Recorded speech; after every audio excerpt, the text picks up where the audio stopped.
Hello and welcome to One Trek Mind with me, Michael. And me, Raptor. And today we're going to be taking a look at some of the more spooky elements and episodes of Star Trek, just to kind of line up with the Halloween season, which will be coming up. Since it is the season, at least for you guys in America, since here in the UK, Halloween is not a massive thing. Well, it is definitely a massive thing over here. It is the second most popular holiday, right behind Christmas. So everybody loves to get into the spooky spirit. And we were discussing making this video and found that Star Trek actually has a little bit more horror elements and horror episodes in it than either of us really considered at first.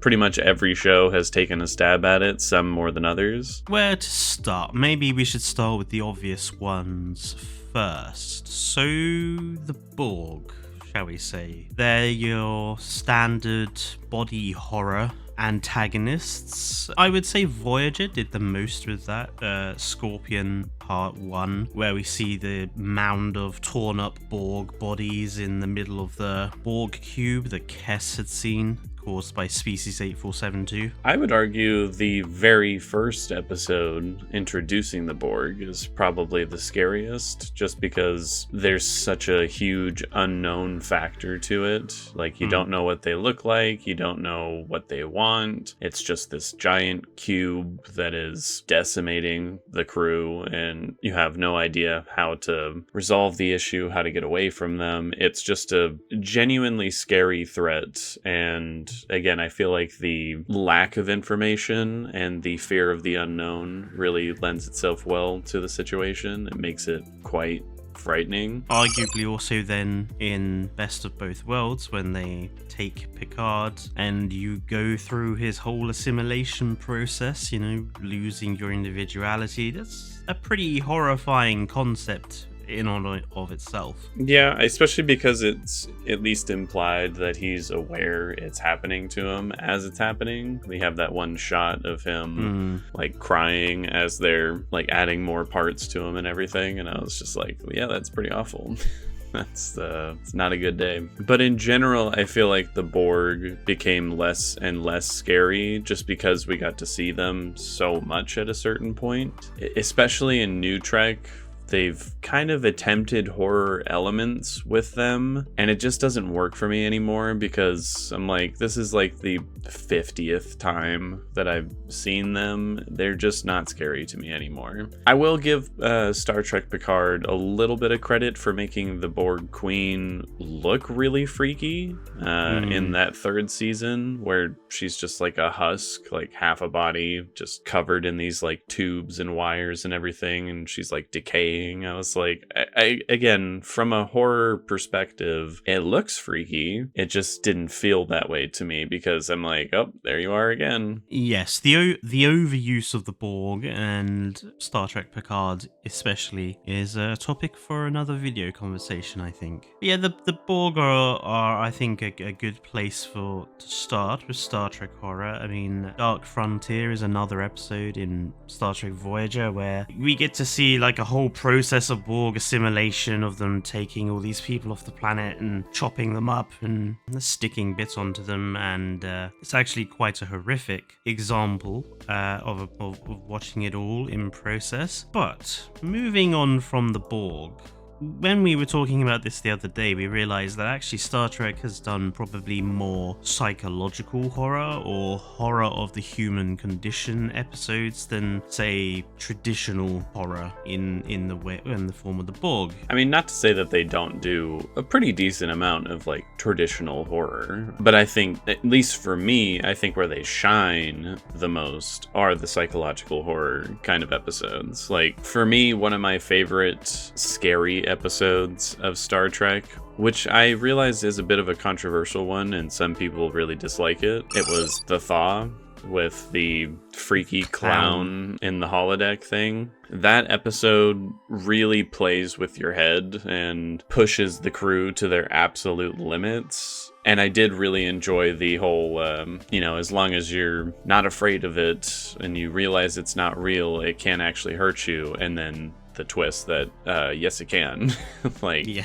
believing that it's not going to hurt you is not going to make a difference here, and it just amps up the stakes in a really cool way. And I just adore that final scene of everything going dark with Janeway like very viciously and darkly talking to the program as he finally feels fear himself. Like, it was really genuinely unnerving and creepy. It made me scared of Janeway, which I would say normally I revere her, but I wouldn't say I'm afraid of her. And in that moment, I was truly afraid. I was like, this is actually really scary. I don't know what's going on right now. Yeah, for me, that's one of my favorite like psychological horror episodes of the show. So one of the good episodes in regards to the horror of the human condition, or at least the close to human condition, would be anything with Golda Cat in, I think. But I think one of the best episodes is Waltz, where he and Cisco are trapped on a planet all alone, and Ducat. He does go insane, but he also reveals his pure malice and his hatred, and it's basically like listening to a Nazi defend themselves for all of the atrocities they've committed. Golda Cat being responsible, of course, for everything that happened on Bajor, and he just loses it totally and reveals how terrible of an individual he really actually is. And it's, being stuck there on his own, Cisco having to navigate this rapidly going insane mass murderer genocidist, essentially. I'm surprised that more people don't actually like this episode. I'm surprised that quite a lot of people don't rate it higher in their lists. I mean, the website I'm looking at now, he's rated it a 1, which is the lowest score imaginable. And I can't agree with that, because I think it's a brilliant episode in of itself, but it's also a really shocking and horror of the human / Cardassian condition. That we can be at times incredibly evil people in certain circumstances. I mean, it's one of my favorite episodes from DS9. I remember before we started watching it, you said this is a bit of a controversial one. Some people really don't like this, and by the end of it, I was like, why? That was a really, really good episode. I was truly freaked out by how unhinged Golda Cat was becoming in that episode, and with Cisco being so injured and unable to really defend himself, you really felt the tension throughout it, and it was, I think, truly scary. For you mentioned the siege of AR-558, where Star Trek does its war story and Nog gets injured.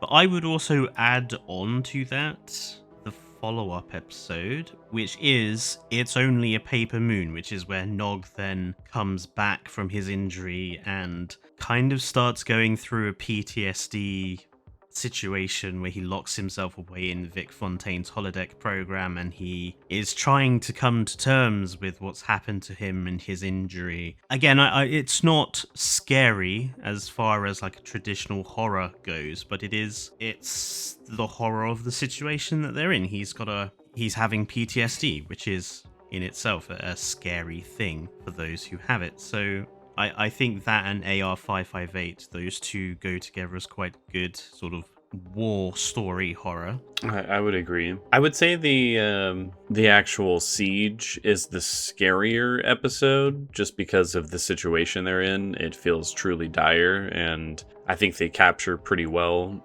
the horrors of war in that episode. Up until that point, we had never seen Starfleet in a situation like this, and I said to you yesterday, didn't I, that this is kind of as close to the opening of Saving Private Ryan that Star Trek has ever gotten.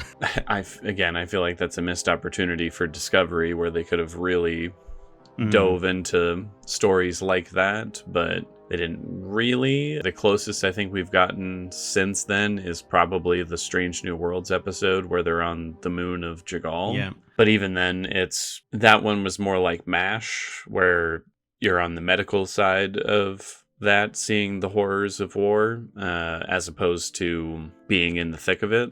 But I had another Deep Space Nine episode that I found to be again, not maybe overtly scary, but the concepts it presented were pretty scary to me. And that was Whispers with O'Brien when he comes back to DS9 and everyone's acting weird around him. Yeah, they're like turning on him. He doesn't know what the hell is going on. And then, the big reveal at the end of the episode where, all is made clear, but it's just this constant psychological tension where he doesn't understand why people are behaving this way to him. And it was, in my opinion, it was scary. It was frustrating. It was like you really put in his shoes of not understanding what is going on. And again, I think one of the scariest things to capture is the fear of the unknown. And he is just completely out of the loop here and does not understand why everyone is acting this way to him.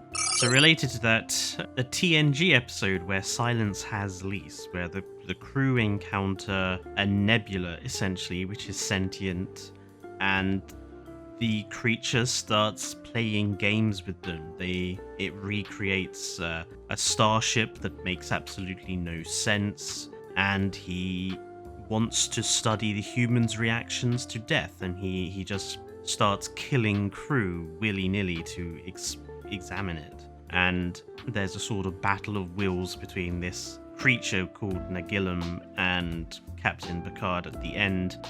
The idea of this creature using the ship as lab rats because it's a higher type of organism is, for me, it's sort of related to that Chief O'Brien episode that you were talking about. The fear of the unknown. What can you do against a creature like a Q or Nagilum that wants to just play around with you? I mean, the hopelessness of the situation was pretty thoroughly put across, which is pretty scary when you are up against a force so powerful that you have no say in the matter. I mean, in a way, it kind of goes into the horror of like bodily autonomy, where again, you have no choice like what to do with your own body, and I found it to be rather effective in that way as well. But let's move on to different kinds of horror here. I mean, there is the classic both body horror and just traditional style of horror story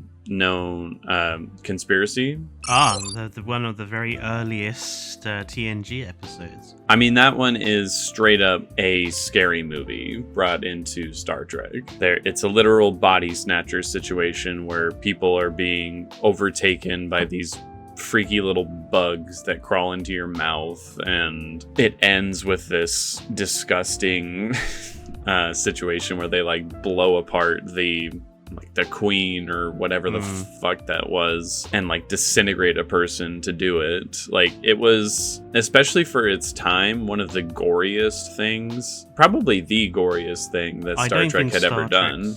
No, I don't think, perhaps until we get to Discovery, which was always quite willing to be brutal, to brutalize a few crew just to get their message across. But for the time, and obviously this is it, this takes place in, I believe, at the end of season 1 of TNG. Yeah, it's the very end of season 1. It was a rather shocking moment where they really pushed the envelope of what they were willing to do. Because even though I watched Voyager first, or at least part of Voyager first, I don't recall it ever really getting to these levels of horror story, maybe with the exception of like maybe a Borg episode or two. This was genuinely shocking to me. I was like, oh, I did not know Star Trek would go in this direction sometimes. And it was, I'm sure many fans of the show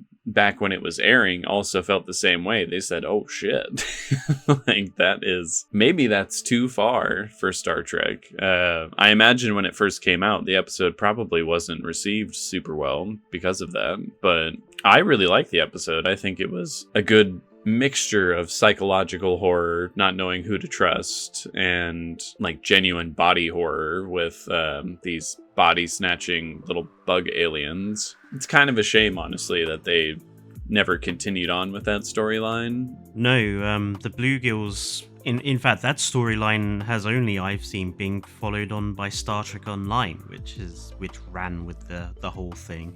It's never really been pursued by any other show.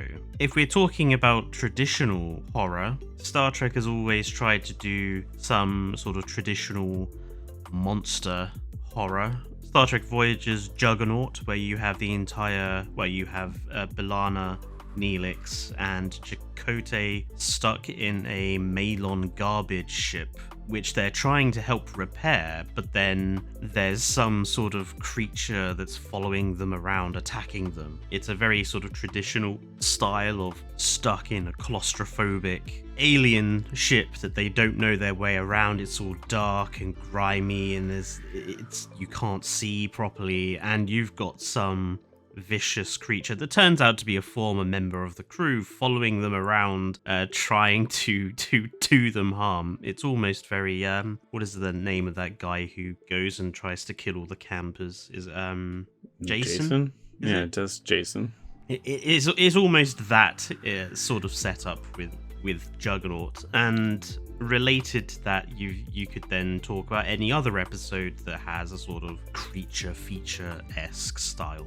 Which Star Trek has a lot of creature features. Some of them a little more horror aligned than others. Genesis in The Next Generation, where the crew all sort of unevolves into previous life forms, and you see that some of them have turned into weird half spider, half man things, and Worf has devolved into a proto-Klingon, and Troy has devolved into some salamander thing. I mean, that's by form of them de-evolving. A pretty horrifying body horror / creature feature sort of a thing, especially half spider, half man Barclay. That they did a good job on the makeup that, because even that makes me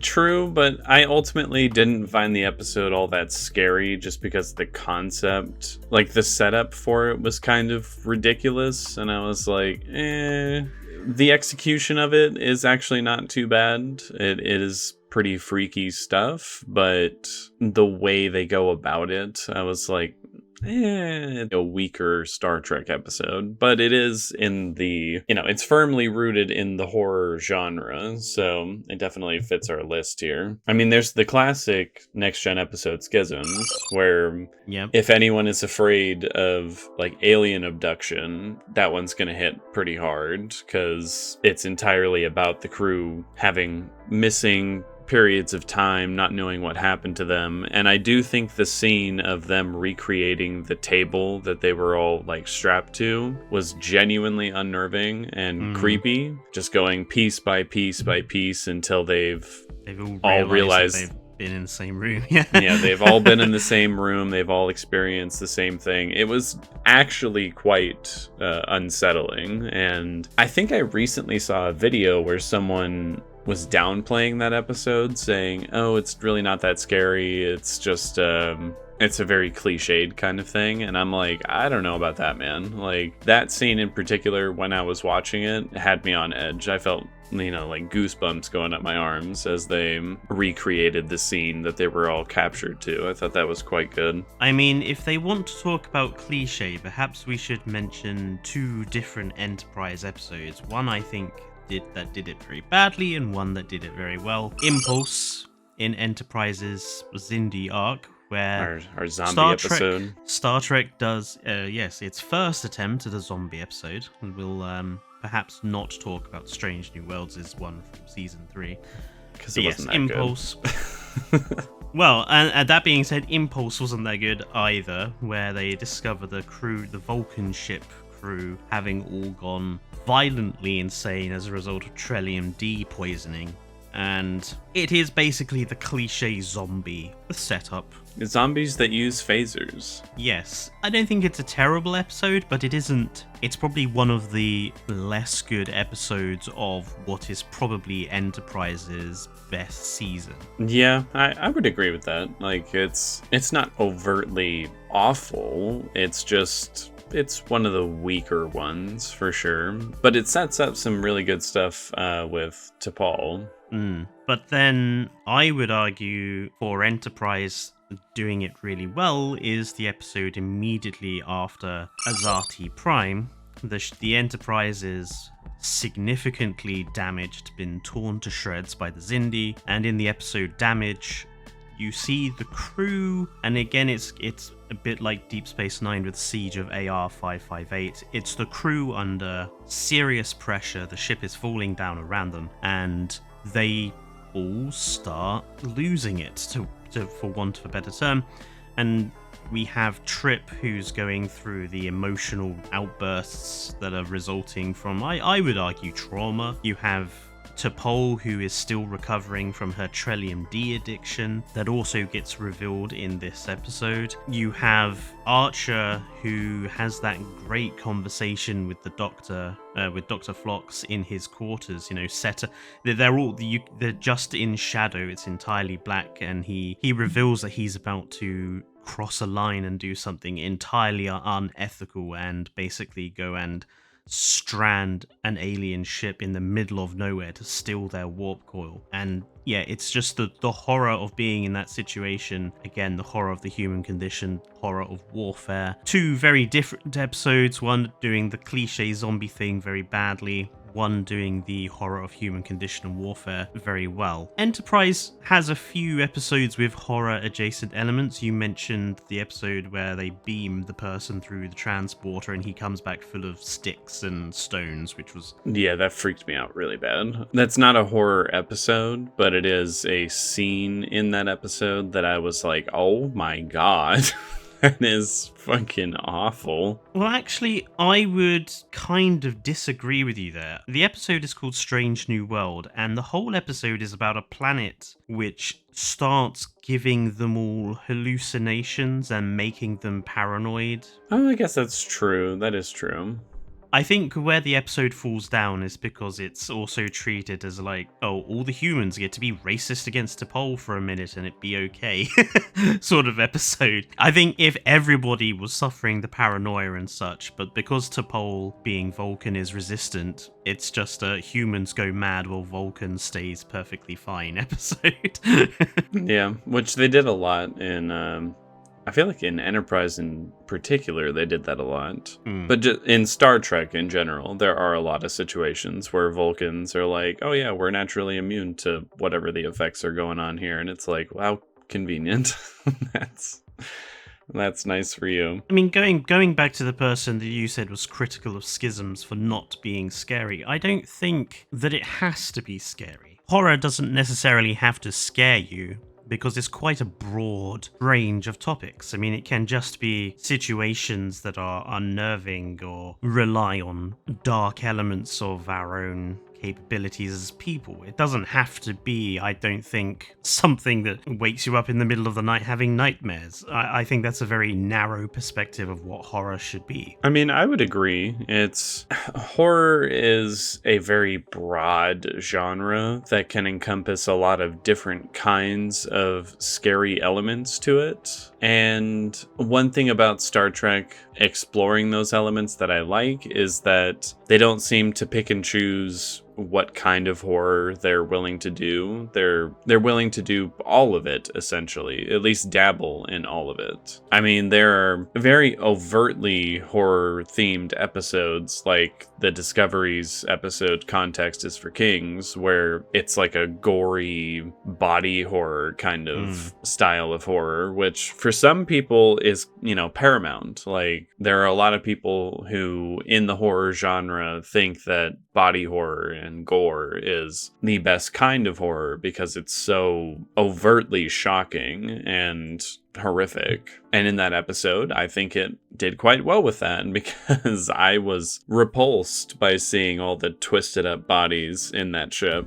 and everything. It was truly disgusting. Discovery also explored some of those themes within season 2 with Control, with like body assimilation and everything, which again, I've said this before. I don't know if I've ever actually said it on the channel, but I cannot rewatch that episode of the Section 31 guy getting assimilated by Control. I pricked with the needle, which brings up memories of, was it Dead Space 1 or 2? Oh, yeah. But yeah, no, seeing him, like, have the nanites forced into the back of his head as it, like, ripped apart his body, I was like, I literally can't rewatch it. I'm thankful that you will be editing this video because I literally can't rewatch the scene. It made me sweat. It literally almost made me throw up. I was like, I don't know what about this body horror is so bad for me, but it really hit a nerve. So Star Trek can go for the more light elements of horror, or the more psychological, or just kind of dip its toe into it here or there, but it has its moments where it will just go full force into it. They're definitely more willing to do that now in the modern era of Star Trek, which I think is both a good and a bad thing. I always found Legacy Trek to be a little watered down. Like, they clearly had some more restrictions placed on them where they weren't allowed to take things quite as far as they might have liked to. And I'm glad that modern Trek is not hindered in that way. But at the same time, there are moments where it feels like it's just there for shock value, or just there to make you go, oh my god, as opposed to making a good story. I suppose that brings us to Strange New Worlds and its xenomorphs. Or Picard and its Egypt moment. Yes, I would argue that Strange New Worlds turning the Gorn into xenomorphs is a extremely boring way of exploring the Gorn as a species, but it's also, I think, an extremely cliche way of trying to bring some horror into the show. We've gotten to the point now, and I believe I said this in season 3 at the beginning, where, oh look, they're just pilfering stuff from Mass Effect games again. So, like, oh, the Gorn dissolve your bodies now in tubes, like the collectors do in Mass Effect 2. And while I certainly agree with you that it's nice to see Star Trek being able to perhaps show the realities of the dangers of the job that these people are in, this is the injuries here are not being whitewashed away, as it were. These people in new Star Trek do actually get some pretty gnarly, horrible injuries, but I think too often than not, New Trek is using this as a sort of there's a quote by my favorite video game reviewer where he's saying that horror doesn't have to be, slapping the audience in the face with a wet T-bone steak, because horrible fleshy bloody thing is so scary. And I'm kind of tired of New Trek just solely relying on those shock factor moments, like that scene with Icheb. It's awful, and it does set up the explanation for Seven of Nine's character, but at the same time it also kills off a good character from Voyager. I thought it was completely unnecessary. Well, I just thought it didn't make sense, personally. I'm like, why are you pulling his eyeball out? Like, for what purpose? I don't really understand. And as far as I remember, they don't explain why that was necessary. And even if you are going to pull someone's eyeball out, like, why does it have to be like this giant needle that like stabs it through the side and then rips it out of his face? Like, it was over the top without there being any purpose to it. It was sort of just like, look how horrific this is. And I'm like, well, yeah, but why? And it's just frustrating. Like, was it a good horror moment? I mean, it was horrific. It was truly disgusting. I remember turning away from the screen as soon as the needle like went through his eyeball, because I was like, oh shit, I cannot do this. That is really, really awful. But again, there's no real purpose behind it. It's just there to be super, super shocking. Like that Discovery episode, Context is for Kings, I at least understood the purpose of seeing all the bodies all twisted up and everything, because the ship malfunctioned as it transported and it killed everyone on board. And I'm like, okay, there's a reason for it. There's context for it. It adds a new level of tension to the main crew who are on a ship just like it, using the same style of transportation. There are thematic and actual story reasons for doing it. For Ejeb, the only story reason for doing that was to piss 7 of 9 off, like to make her as mad as humanly possible. And I'm like, you could have done that in other ways. That is a bit of a problem with new Trek, but not to say they can't do shocking deaths and everything in good ways. Like, I thought the 5th episode of Strange New Worlds was very well done, where the Vesda. Yeah, where you have this extremely shocking death where someone gets their eyeballs like burned out of their face, but it's done in this eldritch horror kind of way where their body is slowly being taken over and they are seemingly aware of this happening to them, which is again truly horrific. And it leads into the introduction of this new villain, which unfortunately did not pan out super well, but in the moment it was truly scary stuff. It was well written. It was really interesting. So it's not like they can't do the shocking deaths and gory moments in a good way. It's just, I feel like more often than not, they are just doing it for pure shock value to make the audience go, oh my god, look how adult Star Trek has become, and not actually doing anything with those themes in a meaningful way. But to end our conversation, I thought we would discuss an episode that potentially not many people think about when talking about Star Trek and horror, and that would be probably the best episode centered around Beverly Crusher in TNG, which is Remember Me. If you don't remember this episode, this is where Crusher is trapped in a pocket universe, and rapidly the crew start disappearing and not remembering what's going on, and even the ship starts disappearing eventually, all as a result of Wesley and his science experiment. I loved this episode. I'm not like the biggest Beverly Crusher fan, but I think I like her more than I think I like her more than most of the fan base does. And this episode I thought really let her shine. It was genuinely unnerving for her to constantly be going back to the crew saying, you know, what happened to this person? What happened to this person? And them just not knowing who the hell she's talking about. Especially before the reveal of what is going on, it really, again, lends itself well to the fear of the unknown, of not knowing what is happening to her and the rest of the crew right now. It was quite good. I found it to be wholly unnerving. I think what makes the episode even better is that she doesn't resort to losing her mind. She doesn't start screaming and going nuts or any of this. She actually responds to each escalation in the situation scared, but also trying to be logical about it and trying to persistently reassess what's going on and to figure it out, which makes the episode better because she doesn't respond in the sort of cliche way you would expect people to. Agreed. There's no devolving into hysterics of any kind. Like, she just buckles down and figures the problem out bit by bit as she goes. And it was quite satisfying to see her, you know, come to the correct conclusion by the end of it. Anything else you wanted to mention? Oh, yes. There is one episode of Voyager that, again, I wouldn't say is overtly scary, but at the same time it is.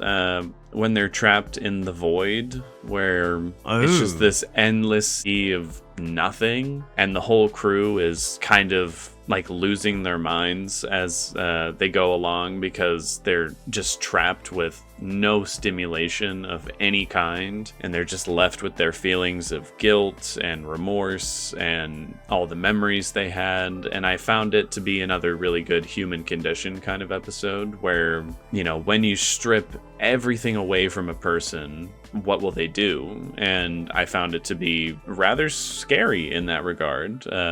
Like, in that situation, I feel like I would not handle it as well as the rest of the crew did. And it was also a quite sad episode to see them all dealing with these feelings. Janeway in particular, how guilty she feels about stranding them in this place. I thought that was quite good. I would say if you want to talk about something like that, then we should also probably mention Equinox Part 1 and 2, where you Oh, see a yeah. sort of a dark reflection of what could have been from, well, maybe what never would have been from Voyager's crew, but the crew of the Equinox who have, as a result of their time in the Delta Quadrant, lost their ethics and morality. And at the same time, the side effect of that is that Janeway goes kind of ham and gets this vendetta against Captain Ransom to bring them in, and starts equally compromising herself in a similar way to Captain Archer in season 3 of Enterprise. She locks that crew member in the cargo bay and lets basically the aliens come and kill him if he doesn't talk. I mean, it's cold and, again, makes you a little nervous of what Janeway could be capable of in the right situations. Yeah, or I mean, I think the point of that is that anyone is capable of some pretty dark things in those situations. When you're pushed to your absolute limits, anyone is capable of some pretty dark things, which, again, I wouldn't necessarily call that horror, but in a way it still is. Again, it is the horror of the human condition. That being said, there is one more that I would like to discuss. Again, I don't remember the name of it, but where Phlox is alone on the ship as they're passing through what is it, a nebula? Or like a gaseous cloud? Oh. But it was a really good psychological horror episode where, like, being completely isolated is really messing with his head, and he starts hallucinating. He hallucinates T'Pol being there with him, and it was really interesting. Like, it was neat to see that character push to his limits, because I feel like for the most part, he, as a character, never really was. He was always pretty in control of himself and wasn't ever unstable by any means. And in this case, he finally was pushed to those limits, and it was quite good. I like that episode a lot. Doctor's Orders is the episode that you're referring to. Again, in season 3 of Enterprise, its strongest season, so that doesn't surprise me. But what do you guys think about Star Trek's scarier episodes or horror-themed episodes? Have we missed any that you think are actually really good? Let us know down in the comments. And remember to keep all conversations civil, please. We're all just having a good time here, talking about the spookier side of Star Trek, which... What is scary to one person may not be scary to another, I think is the thing I would say. But don't forget also to subscribe to the channel if you're new and you like listening to us talk about Star Trek, and we will see you next time. Until then, it's goodbye from me. And goodbye from me.